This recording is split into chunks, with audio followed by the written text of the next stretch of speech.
یہ P1 کی پہلی سیٹنگ ہے جو باری ہے P7 کی ضرورت کے حساب سے اسی 30 ایمپیر یا 40 ایمپیر پر سیٹ کر سکتے ہیں۔ اب میں واپس P15 کی سیٹنگ پر جاتا ہوں۔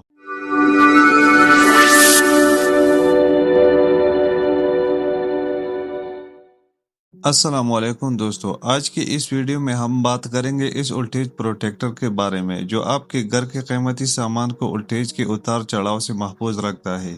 اس کی تمام سیٹنگز، کنیکشن اور استعمال کا مکمل طریقہ جاننے کے لیے ویڈیو کو آخر تک دیکھیے تاکہ آپ بھی اپنے گھر کو محفوظ بنا سکیں۔ یہ اس کا سیٹ بٹن ہے جسے دباتے ہی ہم ڈیوائس کی مینو سیٹنگ میں داخل ہو جاتے ہیں۔ ان دو بٹنوں کی مدد سے ہم سیٹنگ کو اپنی ضرورت کے مطابق کم یا زیادہ کر کے ایڈجسٹ کر سکتے ہیں، اور یہ اس کا پاور بٹن ہے جس کے ذریعے ہم پوری ڈیوائس کو آن یا آف کر کے بجلی کی سپلائی کو کنٹرول کرتے ہیں۔ یہ پہلا انڈیکیٹر ہائی وولٹیج کے لیے ہے جو بجلی زیادہ ہونے پر ہمیں خبردار کرتا ہے۔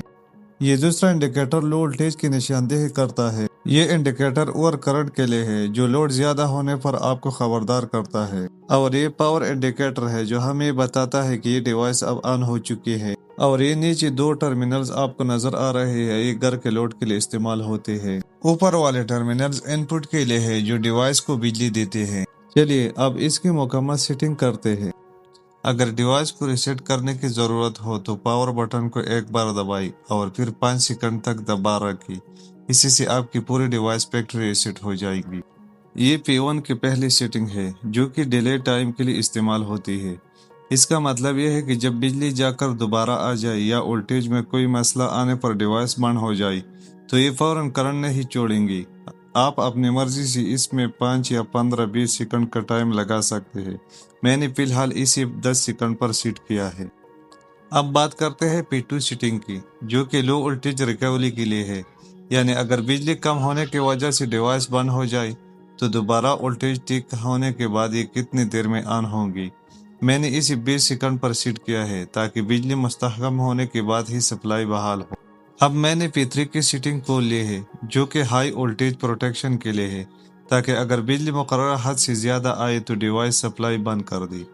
اس لیے میں نے اسے 255 واٹ پر سیٹ کیا ہے، کیونکہ اگر وولٹیج 260 سے اوپر جائے تو یہ گھر کے سامان کو نقصان پہنچا سکتے ہیں۔ اب باری ہے P4 کی سیٹنگ۔ یہ ہائی وولٹیج ریکوری سیٹنگ ہے۔ میں نے اسے 250 واٹ پر رکھا ہے تاکہ جب بجلی 255 سے واپس کم ہو کر 250 پر آئے تب یہ ڈیوائس دوبارہ سپلائی شروع کرے۔ اب بات کرتے ہیں P5 کی جو لو وولٹیج پروٹیکشن کے لیے استعمال ہوتی ہے۔ اس کا مقصد یہ ہے کہ اگر بجلی ضرورت سے زیادہ کم ہو جائے تو یہ ڈیوائس سپلائی بند کر دے تاکہ سامان جلنے سے محفوظ رہے۔ میں نے اسے 160 واٹ پر رکھ دیا ہے جو کہ بالکل ٹھیک ہے۔ اب باری ہے P6 کی جو کہ لو وولٹیج ریکوری سیٹنگ ہے۔ اس کا مطلب یہ ہے کہ بجلی کم ہونے کے بعد جب دوبارہ بحال ہو تو یہ کتنے وولٹ پر پہنچ کر آن ہونی چاہیے۔ میں نے اسے 170 وولٹ پر سیٹ کیا ہے تاکہ سامان کو پوری پاور مل سکے۔ اب باری ہے P7 کی جو کہ فالٹ پروٹیکشن ٹائم کے لیے ہے۔ اس کا مقصد یہ ہے کہ جیسے ہی بجلی میں کوئی خرابی یا شارٹ سرکٹ ہو تو یہ ڈیوائس کتنی تیزی سے ایکشن لے۔ اس لیے میں نے اسے 0.1 سیکنڈ پر رکھا ہے تاکہ یہ فوراً بجلی بند کر دے۔ اب بات کرتے ہیں P8 کی جو وولٹیج کیلیبریشن کے لیے ہے۔ اس کا مقصد یہ ہے کہ اگر ڈیوائس کی وولٹیج کسی دوسری میٹر کے مقابلے میں تھوڑے غلط ہو تو یہاں سے انہیں درست کیا جا سکے۔ اس لیے میں نے اسے 230 وولٹ کے مطابق سیٹ کیا ہے۔ اب بات کرتے ہیں P9 سیٹنگ کی جو کہ ایمپیئر کے لیمٹ سیٹ کرنے کے لیے ہے۔ اس کا مقصد یہ ہے کہ آپ اپنے گھر کے مکمل لوڈ کو دیکھیں اور اس کے مطابق ایمپیئرز مقرر کریں، جیسے کہ آپ اپنی ضرورت کے حساب سے اسے 30 ایمپیئر یا 40 ایمپیئر پر سیٹ کر سکتے ہیں۔ اب P10 کی سیٹنگ جو کہ اوور کرنٹ ٹرپنگ ٹائم کے لیے ہے۔ اس کا مقصد یہ ہے کہ جب گھر کا لوڈ مقررہ ایمپیئر سے بڑھ جائے تو یہ ڈیوائس کتنی تیزی سے بند ہو۔ میں نے اسے 0.1 سیکنڈ پر رکھا ہے تاکہ اوور کرنٹ آتے ہی یہ فوراً ٹرپ ہو جائے۔ اب P11 کی سیٹنگ۔ اگر بجلی میں کوئی مسلسل فالٹ آ رہا ہو تو یہ ڈیوائس اسے بار بار سینس کر کے خود بخود آن نہ ہو، اس لیے میں نے اسے اپ پوزیشن پر رکھا ہے۔ دوستو P12 سیٹنگ کرنٹ کریکشن کے لیے ہے۔ اگر پروٹیکٹر لوڈ غلط دکھائے تو اسی کلپ میٹر کے مطابق یہاں سے ایڈجسٹ کیا جا سکتا ہے۔ اب بات کرتے ہیں P13 کی سیٹنگ جو فریکوینسی سیٹنگ کے لیے ہے۔ اس کا مقصد بجلی کی فریکوینسی کو سیٹ کرنا ہے، اس لیے میں نے اسے 50 ہرٹز پر رکھ دیا ہے، جو کہ بالکل درست ہے۔ اب P14 کی سیٹنگ کو آن پوزیشن پر رکھیے تاکہ بجلی کا مسئلہ ٹھیک ہوتی ہی یہ ڈیوائس خودکار طریقے سے آپ کی پوری گھر کی سپلائی بحال کر دی۔ اب باری ہے P15 کی، جس میں ہمیں 3 سیٹنگز ملتی ہے، 1، 2 اور 3۔ نمبر 1 اسٹینڈرڈ موڈ کے لیے ہے، نمبر 2 مینول موڈ کے لیے اور نمبر 3 آٹومیٹک موڈ کے لیے ہے۔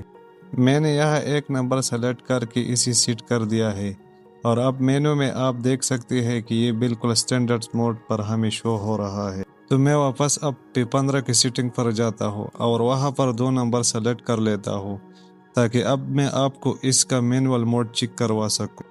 جیسا کہ آپ دیکھ سکتے ہیں، مینول موڈ پر بٹن دبا کر ہم کرنٹ اور وولٹیج خود چیک کر سکتے ہیں۔ یہ ڈیوائس ہمیں سب کچھ واضح دکھاتی ہے۔ اب میں واپس P15 کی سیٹنگ پر جاتا ہوں اور یہاں 3 نمبر سلیکٹ کر لیتا ہوں تاکہ اب یہ خود بخود ہمیں سب کچھ دکھانا شروع کر دے۔ اب آپ دیکھ سکتے ہیں کہ یہ آٹو موڈ پر ہے اور ہمیں خود بخود وولٹیج اور ایمپیئر کی ساری تفصیل بتا رہا ہے۔ اب میں جاتا ہوں P16 کی سیٹنگ میں۔ یہ سیٹنگ دراصل آٹو ریسیٹ کے لیے استعمال ہوتی ہے، یعنی اگر کوئی فالٹ آئے تو یہ ڈیوائس اسے خود بخود کلیئر کر دے۔ میں نے اسے آن پوزیشن پر رکھ دیا ہے تاکہ یہ کسی بھی فالٹ کے بعد بغیر دیر کے دوبارہ اپنا کام شروع کر سکے۔ اب باری ہے P17 کی۔ اس کا مقصد یہ ہے کہ جب بجلی آئی یا ڈیوائس آن ہو تو اسکرین پر وہ سیکنڈز نظر آئی جو ہم نے P1 میں سیٹ کیے ہیں۔ اگر اسے آن رکھیں گے تو سیکنڈز چلیں گے اور آپ پر سیکنڈز نظر نہیں آئیں گے، بلکہ ڈیوائس ڈائریکٹ آن ہو جائیں گی۔ P18 سیٹنگ کو آپ کرنے سے پروٹیکٹر کا ڈسپلے ہمیشہ آن رہتا ہے تاکہ آپ ہر وقت وولٹیج دیکھ سکیں۔ اب باری ہے P19 کی۔ یہ سیٹنگ پاسورڈ لاک کے لیے ہے۔ اس کا ڈیفالٹ پاسورڈ 112 ہے، لیکن اگر میں اسے 111 کر دوں تو سیٹنگز لاک ہو جاتی ہے۔ اس کے بعد اگر مینول جا کر کسی بھی ویلیو کو بدلنا چاہیں گے تو وہ کام نہیں کریں گی۔ اب میں واپس P19 میں 112 پاسورڈ لگاتا ہوں۔ دیکھیے تمام سیٹنگز آن لاک ہو گئی ہے اور اب میں انہیں اپنی مرضی سے تبدیل کر سکتا ہوں۔ امید ہے آپ کو یہ سیٹنگز سمجھ آ گئی ہو۔ مزید ایسی معلوماتی ویڈیوز کے لیے ہمارے چینل سراج الیکٹرک سولوشن کو ضرور سبسکرائب کریں۔ شکریہ۔